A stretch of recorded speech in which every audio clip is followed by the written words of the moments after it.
네, 안녕하세요. 문학수첩과 함께하는 작가와의 북토크 진행을 맡은 박혜은입니다. 자, 오늘 2024년 10월에 발간된 검은 옷을 입은 자들, 여기 앞에도 저희가 딱 진열을 해놨는데요. 저도 독자입니다. 제가 직접 구입했습니다. 이따 사인해 주셔야죠. 예, 네. 알겠습니다. 자, 문학수첩에서 저희가 이렇게 발간이 됐는데요. 오늘 이 소설을 직접 쓰신 최석규 작가님과 함께 이야기를 나눠보도록 하겠습니다. 작가님 안녕하세요. 네, 안녕하세요. 네. 작가님은 2023년 제1회 반년간 문학수첩 중편 소설 부문의 신인 작가상을 수상하셨습니다. 먼저 축하를 전합니다. 감사합니다. 네. 자, 먼저 검은 옷을 입은 자들이란 소설 이야기에 앞서서 작가님의 이야기를 나눠볼까 하는데요. 소설을 쓰신 지는 꽤 오래되셨죠? 예. 예. 제가 그냥 최초로 문학상을 받은 게 2014년도 정도 됐고요. 그럼 10년 전에 예, 처음으로 수상을 하셨고, 예. 예. 그리고 그 전부터 습작 시절이라는 게 누구나 있으니까 그거 이제 합치면 조금 시간은 좀 됐죠. 자, 그럼 처음으로 수상을 했던 책에 대한 얘기도 좀 해주시면 좋을 것 같아요. 아, 예. 그냥 간단하게 이제 프로필을 먼저 좀 소개를 드리면요. 네. 14년도에 그 청각문학상이라는 상을 탔었고요. 그 다음에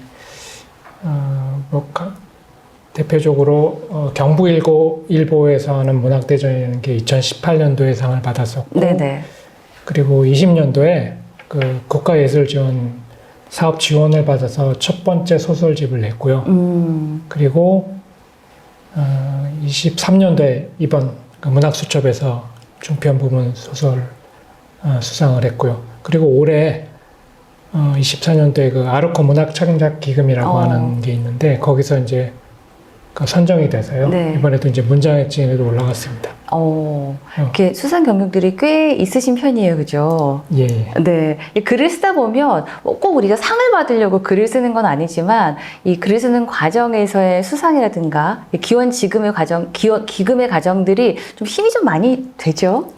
예, 그렇죠. 그러니까 어느 글 쓰는 사람들은 다 마찬가지겠지만 글은 다들 열심히 쓰고 노력을 하는데 중간중간에 약간의 박수 치는 소리를 듣고 싶은 시점이 있거든요. 네네. 아마 그런 게 그런 크고 작은 상이 아닌가 싶습니다. 그래서 특히 작년부터 해서 조금 상복이 조금 있었는데 네. 문학수첩을 시초로 해서요. 네.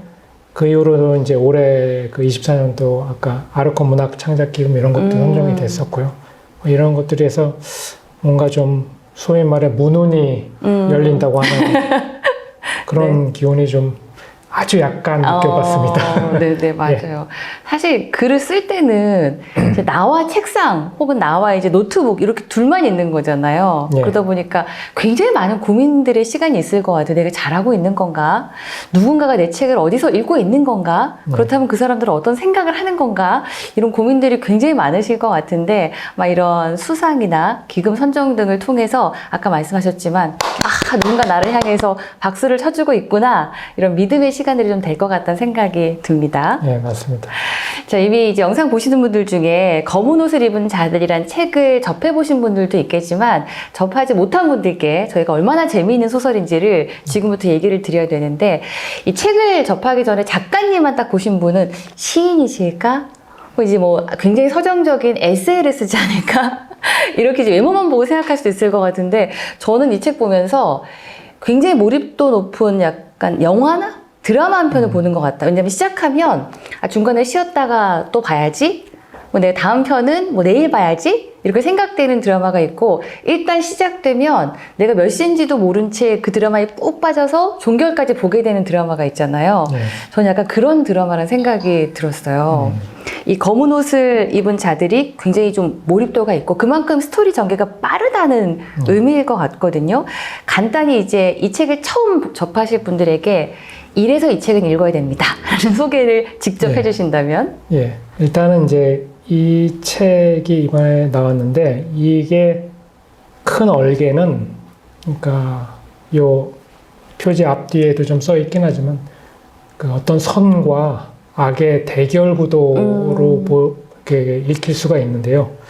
그거는 이제 커다란 맥락에서 그런 거고 사실은 이제 고안에서 좀 더 선이란 무엇인가 혹은 악이란 무엇인가에 대한 거를 좀 더 다각적으로 접근하는 이야기, 그러면서 동시에 너무 지루하지 않게 몰입감 있고 스피드감 있게 또 어떤 철학적 사유도 같이 병합하면서 그런 것들을 다 모아서 한 권으로 좀 이제 만들다가 보니까 이 책이 나오게 된 거거든요. 네. 그래서 이제 간단한 그 얼개는 이 주인공, 선에 해당하는 사람들이 여기 검은 옷을 입은 자들이라고 불리는 사람들이고요. 네.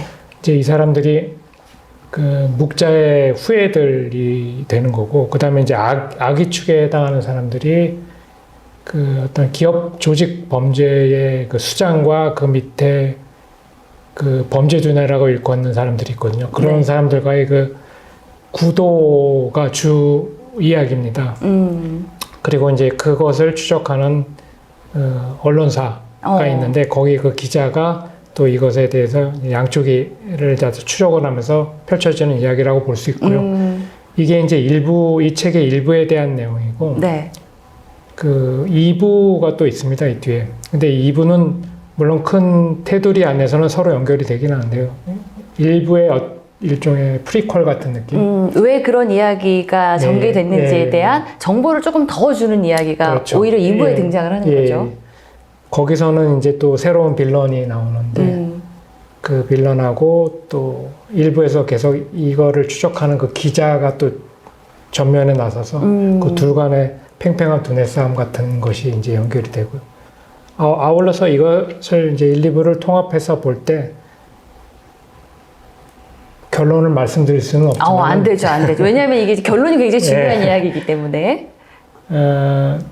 둘 간의 어떤 균형점 간에 벌어지는 고도의 심리전하고 또한 거기서 펼쳐지는 긴장감 그리고 아까 사회자님 말씀하신 것처럼 다음 장을 그러니까 넘기지 않으면 못 견딜 만한 그런 재미를 좀 선사하고자 노력을 좀 했습니다. 네. 이런 책에서. 네.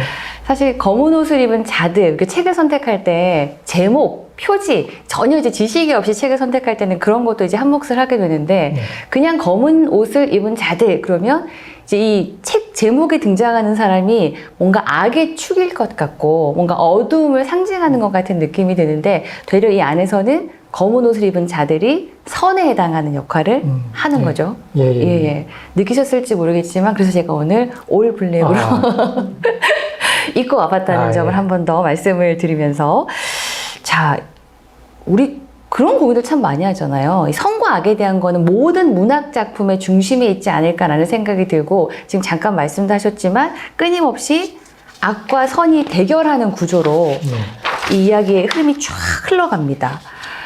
뭐가 악이고 뭐가 선이야? 이게 보는 사람 입장에서도 굉장히 많이 다를 수도 있죠. 그리고 악인 줄 알았더니 지나고 봤더니 악이 아니었던 경우들도 있고 선인 줄 알고 봤더니 뒤에서 봤더니 선처럼 보이는 악인 경우들도 많고 이 문학 소설 안에서 이 선과 악을 어떻게 풀어나갈 것인지가 끊임없이 아마 고민이실 것 같은데 작가님이 생각하는 악과 선 이것에 대한 이야기를 조금 나눠보면 책을 읽는 데 도움이 더 될 것 같아요.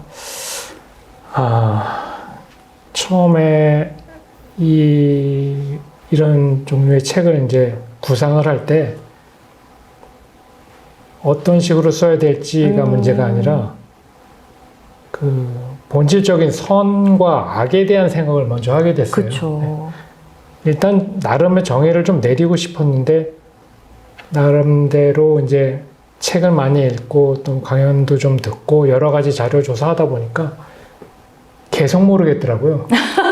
결론을 낼 수가 없고 낸다는 것 자체가 어불성설이 아닌가 싶더라고요. 이거는 신의 영역이지 사람이 할 수 있는 게 아니다. 왜 그렇게 생각을 했냐면은 어느 역사책에서 본 게 있는데 그 천년이 흘러도 변하지 않는 정의, 뭐 선 이런 얘기가 있더라고요. 근데 그게 그냥 쉽게 그때는 읽고 생각을 해 넘어갔는데 천년이나 안 변하는 선이 있어? 천년이나 안 변하는 악이 있단 말이야?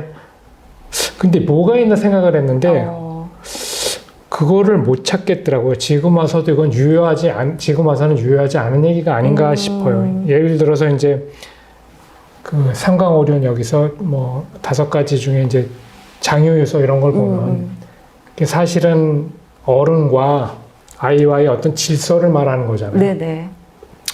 근데 지금은 그러면 꼰대가 되는 거고 그거를 강조. 또 지금처럼 젊은 사람이나 네. 나이 든 사람의 어떤 위계를 지키면서 하는 거는 괜히 욕먹는 사회가 됐고 동등한 입장에서 대등한 대화를 해야 이게 선이고 정의로 보이기 때문에 그럼 이거는 사실 1000년도 안 됐는데 이 얘기 나온 게 이런 식의 이제 대표적인 이런 이야기들이 많이 다시 생각을 할 수밖에 없겠더라고요. 물론 이건 이제 뭐 그냥 약간 가벼운 얘기긴 하지만 그렇게 따져 보자면 우리가 알고 있는 선, 그러니까 옛날 얘기에서 우리 구전되어 오는 것들 많이 들어보면은 콩쥐 팥쥐 같은 거 보면은 뭐 콩쥐는 뭐 온갖 구박 다 받아도 절대 화 안 내고 캔디처럼 울지도 예. 않고 이렇게 하면서 오만 고생을 하다가 나중에 복 받아서 잘 사는 거고 네네. 신데렐라도 마찬가지고. 예, 맞아요. 그래서 그때는 암암리에 착하게 살아야 된다, 뭐 선하게 살아야 된다, 선은 이긴다라는 게 각인이 다 됐잖아요. 네. 그런데 뒤로 갈수록 별로 현실에서는 찾아보기가 좀 힘들더라고요. 그렇죠. 그렇게 묵묵히 참고 내가 현실에서 괴로움을 감당하는 게 그게 진짜 착한 거 맞아요? 이런 또 질문들이 나오기 시작했죠. 그래서 이 책에서 이런 한 문장이 생각이 나는데, 그러니까 여기서 그 빌런, 굉장히 머리가 좋은 그 악에 해당하는 사람이 있어요. 데이비드 권이라는 사람인데, 그 친구가 하는 말이 이제 어떤 이제 음모를 꾸며가지고 여기에 이제 주인공을 딱 찾아내는, 아무도 모르는데 혼자서 머리를 써 주인공을 딱 찾아내는 장면인데, 거기서 천사는 얼굴을 아무리 까맣게 칠해도 등에 있는 날개를 숨길 수 없다라고 혼자서 독백을 하는 장면이 있거든요. 네네. 그러니까 이 사람은 비록 악인이긴 하지만 그 선의 본질과 악의 본질을 딱 간파를 하는 거죠. 또 반대급부로 절대선의, 나름 절대선이라고 하는 캐릭터가 있는데, 이 검은 옷을 입은 자들의 수장인 그 주인공인데, 그 사람은 끊임없이 고민을 해요. 자기가 이제 좋은 역할을 하는 게 맞긴 하는데, 네네. 이것이 맞는가, 이런 식으로 이제 처리를 하는 게 맞는가를 또 끊임없이 고민을 하죠. 그러니까 선을 행하는 입장에서 내가 악을 처단하는 방식이나 혹은 이렇게 내가 행하는 과정들이 맞나?에 대한 고민을 끊임없이 한다는 거죠.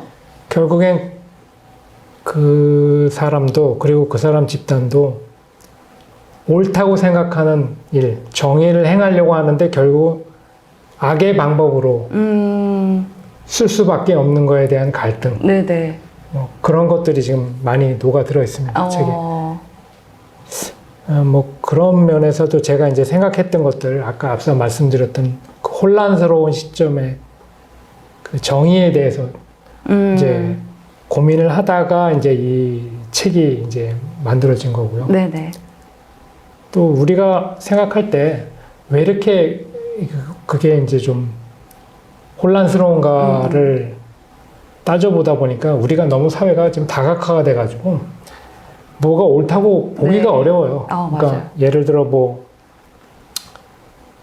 문화와 사회에 따라 다르고 역사에 따라 다른데 어느 나라에 가서는 대부분의 나라에서 엄지를 올리면 다 칭찬했는데 어떤 데서는 그게 욕이거든요. 맞아요. 예.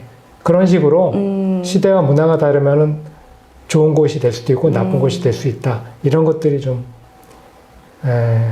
또 생각해볼 문제이기도 하고요. 예.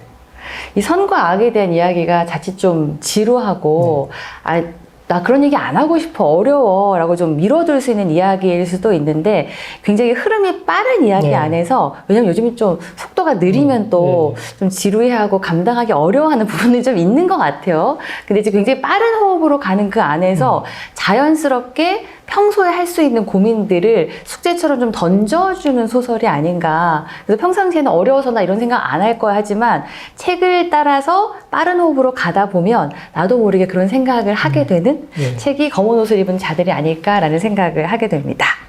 뭐 많은 영화에서도 그렇고 소설에서도 마찬가지지만 선과 악을 이야기할 때 과거로부터 계속되어 온 이야기이다 보니까 그 이야기를 나눴던 철학자들의 말을 통해서 저희가 이야기를 꺼내게 되잖아요. 우리 공자도 있고 맹자도 있고 뭐 주자도 있고 굉장히 많은 학자가 있는데 이 책에는 묵자의 사상을 계승하는 사람들이 이제 선의 축으로 등장을 한단 말이에요.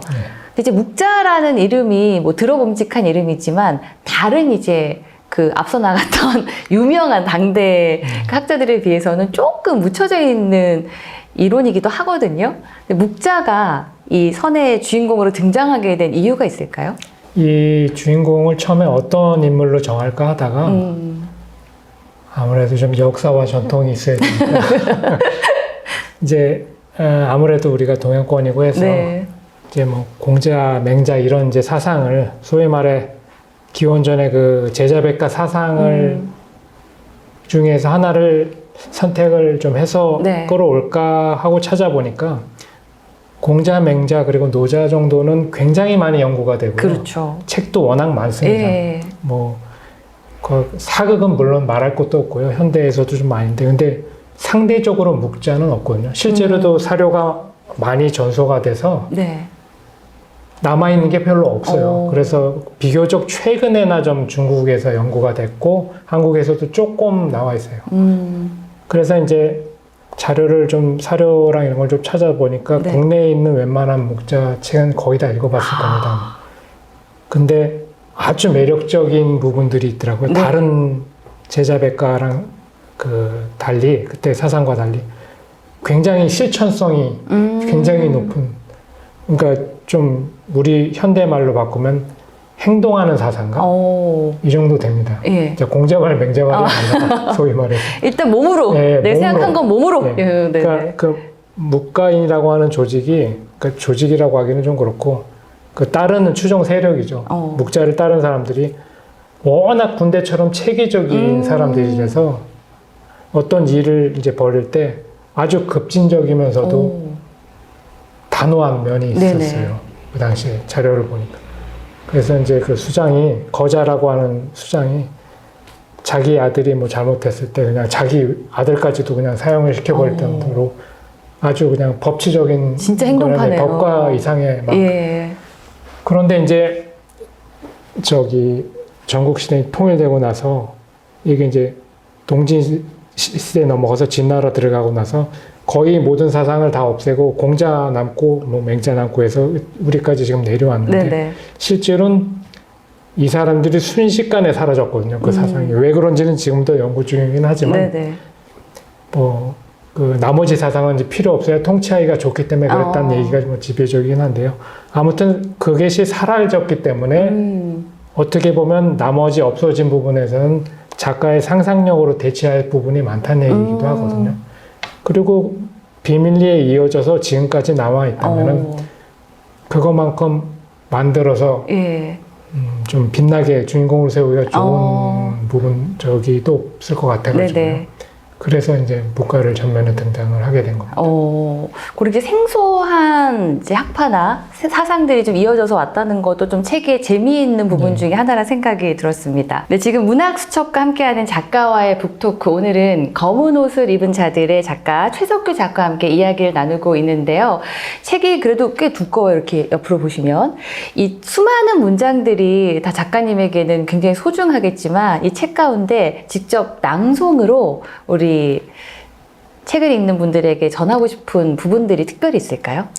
예,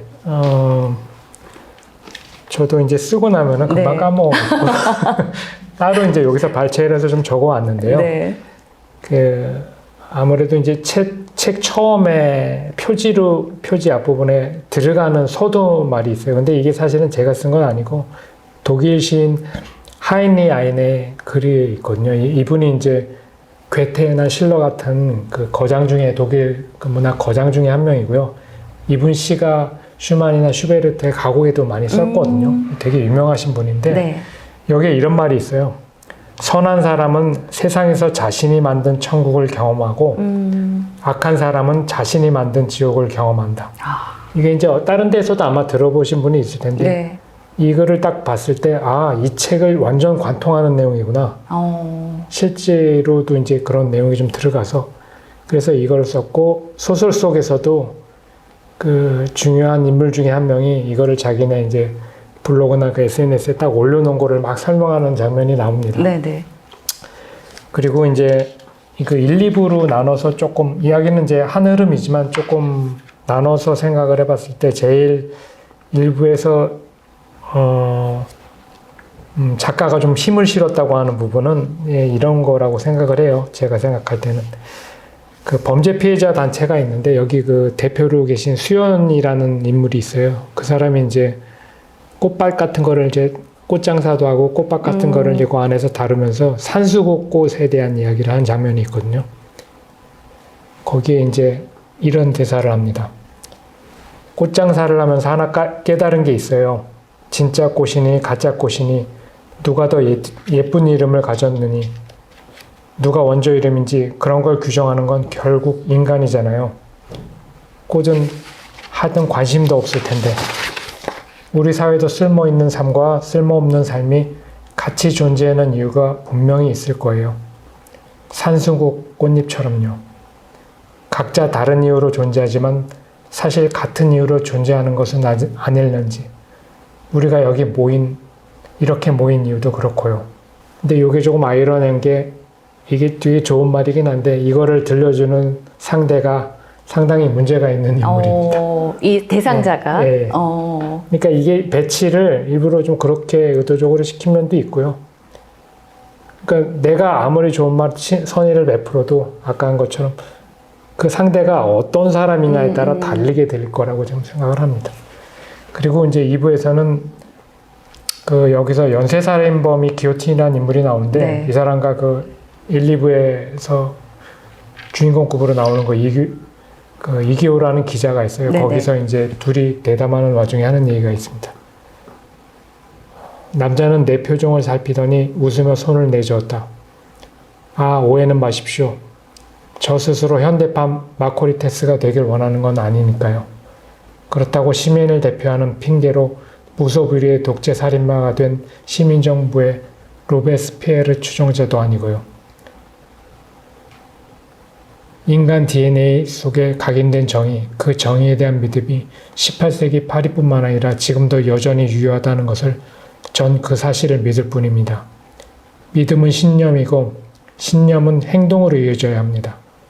그러기 위해서는 누군가 끊임없이 세상을 향해 신호를 만들어 보내야 합니다. 우리 안에 잠든 거인이 깨어나길 바라면서 말이죠. 그때 침묵하고 있는 이기호 기자를 향해서 이런 말을 하죠. 전 부조리한 사회가 만들어낸 평범한 경보장치 중 하나일 뿐입니다. 이 대사가 이제 연쇄살인범이 자기를 인터뷰하러 온 기자한테 해주는 말이거든요. 네. 신념이 행동으로 이어진다. 그 사람이 무엇을 보고 어떤 생각이 강하게 나를 만들면 내가 어떤 행동을 하는지의 기준이 선인지 악인지도 모른 채 행하게 되는 경우들이 많이 있잖아요. 네. 실제로 그런 이야기들이 많은 문학 작품이나 영화나 드라마 속에 등장을 하는데 그런 이제 생각들을 좀 깊이 있게 만들어줄 수 있는 기촉제로서의 소설이 아닌가 생각이 들고 이 책을 혹시 지금 이 영상을 보고 계시는 이 드라마나 영화 제작자분들이 있으면 저는 이 책으로 뭐 상상을 우리가 독자들이 하면서 막 스펙타클하게 머릿속에 세상을 만들어가는 것도 참 좋지만 이제 영상으로 영화나 드라마로 만들어줘도 참 좋겠다. 그런 생각을 해봤어요. 혹시 이 책을 못 보시고 영상을 통해서 처음 접하는 그런 제작자분이 계시면 꼭 한번 읽어봤으면 좋겠다라고 저는 권해드립니다. 왜냐면은 이게 굉장히 머릿속에서 빠르게 흐름이 막 가거든요. 진짜 막 숨가쁘게 막 따라가면서 이런 나쁜 놈 했다가 아이고 잘했다 했다가 죽어 마땅해 그랬다가 아 마땅한 게 맞나? 막 그렇게 정말 제가 몰입을 해서 책을 읽게 되더라고요. 그래서 이게 만약에 영상으로 펼쳐지면 얼마나 더 재미있게 몰입을 할 수 있을까라는 생각을 하면서 이 책을 읽었던 것 같아서 꼭 한번 제작자분들 많이 찾으시잖아요. 찾으시는 그 책이 바로 이 책입니다. 라고 말씀을 드리면서 자 이제 책에 대한 얘기를 또 너무 깊게 하면 이 책을 읽으실 분들이 너무도 많은 것을 알게 되니까 호기심으로 남겨두고 꼭 한번 읽어보시라라고 말씀을 드리겠습니다.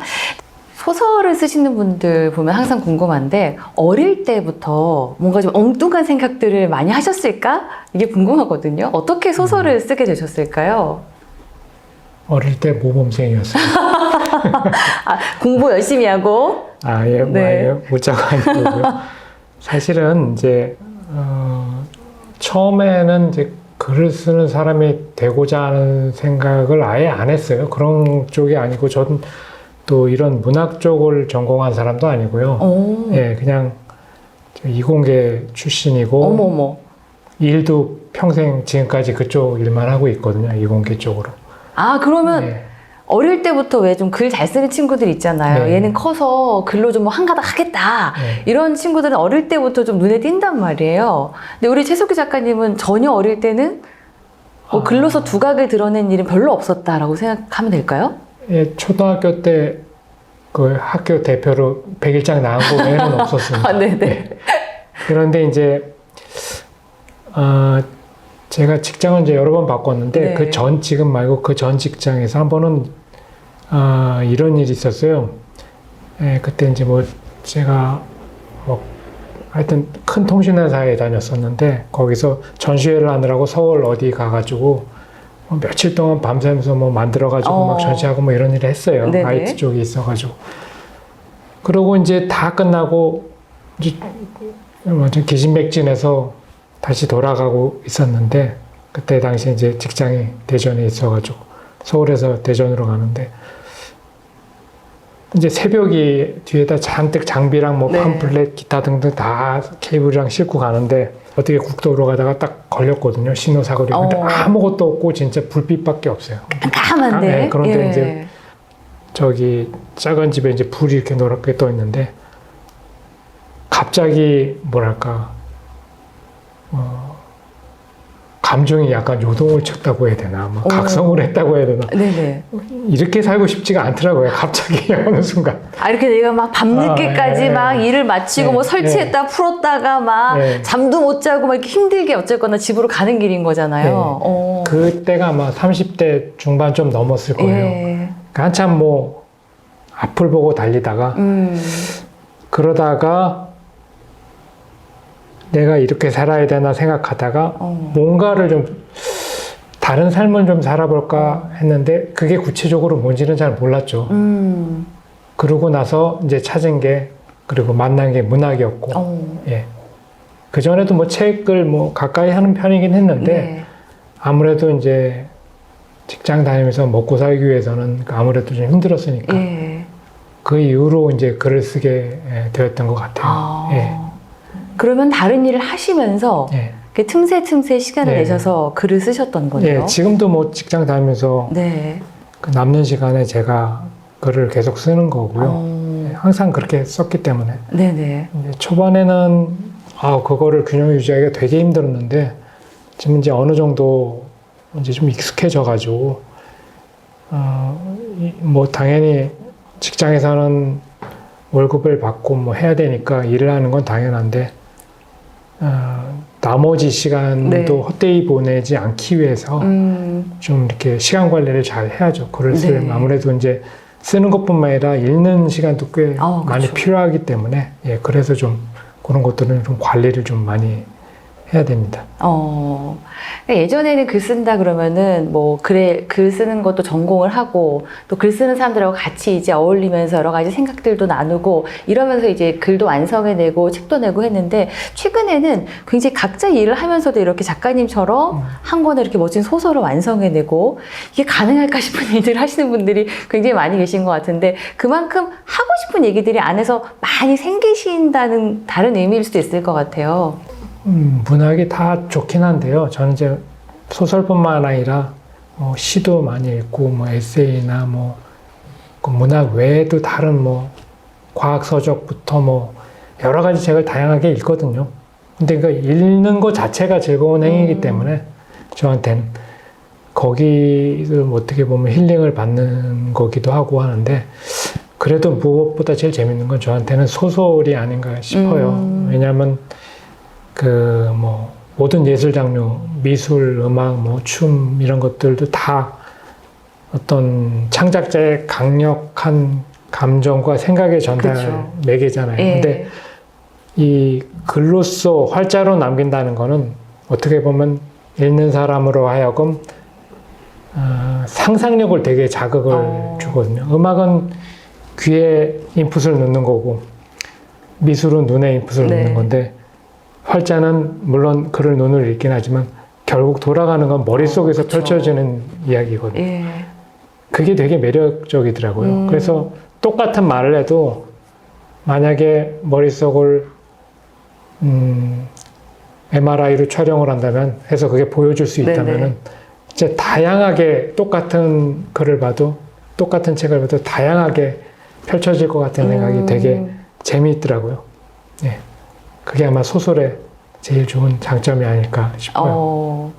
하나의 이렇게 이 책 한 권이 나오기 위해서는 그 전 작업들도 네. 어떤 사람의 이야기를 통해서 내가 하고 싶은 이야기를 드러낼까. 막 그 수많은 학자들의 또 책들도 읽어보고 다른 사람들은 그 학자들의 이야기를 어떻게 풀어냈을까도 열심히 읽어보셨을 테고 그러면서 정말 매력적인 인물을 만나고 이 과정까지도 굉장히 시간이 걸리잖아요. 네. 그래서 이렇게 책 한 권이 완성이 되는 건데 딱 끝내고 나면 다음 책을 쓰고 싶다라는 생각이 바로 드세요?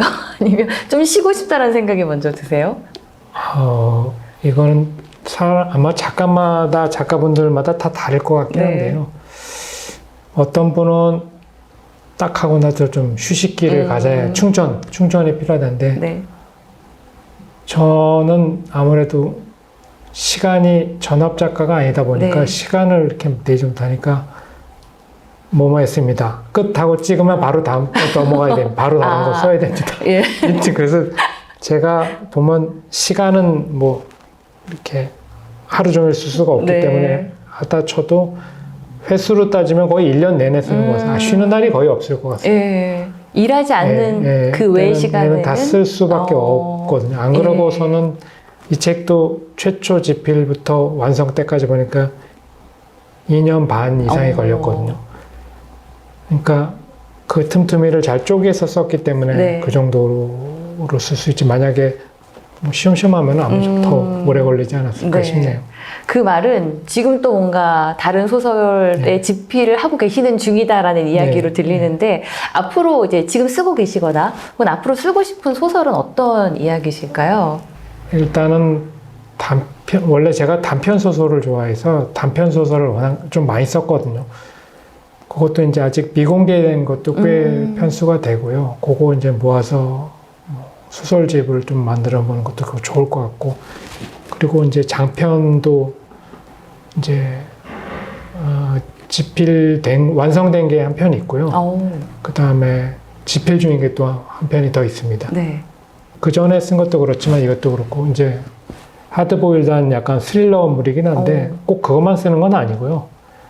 그 완성된 거 같은 경우에는 이제 요즘 그 판타지 힐링 뭐 이런 게 대세잖아요. K문학에서. 근데 그거는 이제 그런 내용은 아닌데 약간 이제 마술적 사실주의라고 해가지고 현실을 비추면서 거기에 약간 저 마술적인 요소, 그러니까 환상적인 요소가 좀 들어가는 게 있거든요. 그런 장르가 있는데 거기에 좀 해당합니다. 그래서 뭐 힐링류가 아니라 어떻게 보면 경쾌하면서도 유머러스한데 동시에 씁쓸하기도 한 그런 이야기인데 한국의 청춘이 어떤 그 가상의 섬, 열대의 가상의 섬에 어떻게 가가지고 거기서 펼쳐지는 여러 가지 일들을 이렇게 옴니버스식으로 이렇게 하는 게 있거든요. 근데 그게 한국 사회의 현실을 이렇게 투영하는 듯한 느낌이 들게끔 그런 작품이 있습니다. 전혀 지금 우리가 만나게 되는 검은 옷을 입은 자들과는 같은 작가 맞아? 이런 느낌이. 검은 옷 따위는 입지 않습니다. 거기 이제 알록달록한 열대 무림에 맞는 그런 화려한 옷을 입고 다닙니다. 네. 사실 이제 오늘 이제 북토크 촬영하러 와서 제가 작가님을 기다리고 처음 뵀을 때 굉장히 조용하신 분이다. 이런 내용의 책을 쓰신 분이 맞나 이런 생각을 했는데 이야기를 나누면서 작가님의 눈빛, 말을 할 때 입의 표정 굉장히 익살스럽고 뭔가 막 꿈과 막 엉뚱한 상상 이런 것들이 많으신 분이라는 생각을 이야기를 나누면서 더 많이 느끼게 됐고, 그래서 앞으로도 풀어내실 이야기에도 이제 좀 관심이 가고 기다려지는 것 같아요. 그래서 그 전에 이 책을 접하시면서 오늘 이야기를 나눈 우리 최석규 작가님의 머릿속에서 탄생한 책이 얼마나 재밌게 완성이 됐는지를 꼭 한번 만나보시길 바라겠습니다. 자, 끝으로 오늘 북토크 같이 나누면서 어떠셨나요? 제가 이런 대담하면서 촬영하는 건 처음이라서 네. 뭐 좀 버벅인 면이 있지 않을까 싶긴 한데. 전혀 없었는데요. 북토크 진행하셔도 될 것 같아요. 아유, 예. 잘하십니다. 아무튼 이번에 올해 우리 한국 문학에 참 좋은 소식이 그쵸. 있었지 않습니까? 맞아요. 한강 작가님 더불어서 문학에 사람들이 이제 관심을 가지고 서점 많이 가서 책 사보는 거 참 좋은 분위기인 것 같아요. 네네. 저처럼 이제 글을 쓰는 사람 입장에서는 더더구나 그렇죠. 이번 기회에 많은 독자분들이 이 책하고 또 우리 출판사에서 나온 맞아요. 좋은 책들 많거든요. 네. 이제 한 번씩 읽어보시면은 재미도 있을 뿐더러 또 뭔가 우리가 유튜브나 웹툰 이런 것들 뭐 좀 쉽게 볼 수 있는 것보다는 좀 더 다 읽고 나면은 뭔가 뿌듯한 감이 더 그쵸, 있거든요. 맞아요. 그런 것들을 좀 한번 느껴보시는 기회가 되었으면 좋겠습니다. 네. 시간을 들여서 무언가 한다는 건 나한테도 의미 있게 남는다는 거잖아요. 그런 의미에서 책을 고르고 책을 시간을 들여서 읽고 또 조금 더 한다면 그 느낌을 뭔가 남겨서 공유하는 것까지 간다면 굉장히 의미 있는 행위라 생각이 들거든요. 그래서 한동안 책을 놓으셨던 분들 네, 이 책을 통해서 또 책의 매력을 또 새롭게 느끼실 수 있는 계기도 되셨으면 좋겠습니다. 자, 오늘 문학수첩과 함께하는 작가와의 북토크, 오늘 검은 옷을 입은 자들, 그러나 검은 옷을 입은 자들이 어떤 사람들인지는 여러분들 책에서 전혀 다르게 확인하실 수 있습니다. 최석규 작가님과 함께했습니다. 고맙습니다.